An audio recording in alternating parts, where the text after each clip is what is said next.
যশোরের অভয়নগরে শীতার্ত অসহায় সুবিধাবঞ্চিত মানুষের মাঝে শীতবস্ত্র ও কম্বল বিতরণ করেছে ব্রাইট স্বেচ্ছাসেবী সংগঠন।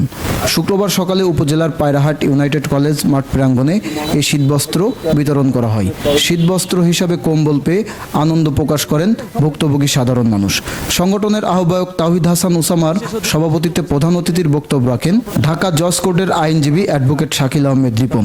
আমি 2021 সাল থেকে দেখছি, ঢাকার থেকেও মনোভাব করি, দেখি, বুঝি, ফেসবুকের মাধ্যমে দেখি যে এই ব্রাইট সংগঠন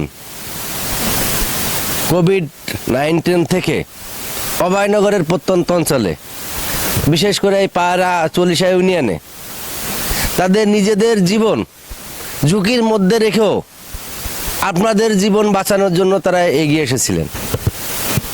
সেই 2021 সাল থেকে আজ 2025 সাল আপনাদের সাথে এই সংগঠন ওতপ্রোতভাবে তো জড়িত আছে।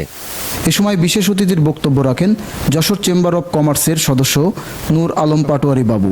আসলে এই শীত বস্ত্র বিতরণ খুবই সামান্য একটি উদ্যোগ, কিন্তু এই উদ্যোগটা ছোট হলেও আমার কাছে মনে হয় এই উদ্যোগ দেখে যাদের এই সমাজে যাদের সামর্থ্য আছে, এই সংগঠনের উদ্যোগটা দেখে তারা এগিয়ে আসবে। পায়রাহাট ইউনাইটেড কলেজের অধ্যক্ষ সেলিম ইকবাল এ সময় আরও বক্তব্য রাখেন ব্রাইট স্বেচ্ছাসেবী সংগঠনের সমন্বয়ক তানজিদ হাসান, সহ সমন্বয়ক তরিকুল ইসলাম, রাজয় রাব্বি, সদস্য শাকিল মোল্লা, আবু মুসা, তানবীর হাসান সহ অন্যান্যরা। অনুষ্ঠান সঞ্চালনা করেন ব্রাইট স্বেচ্ছাসেবী সংগঠনের সদস্য ইমরান নাজির বিশ্বাস।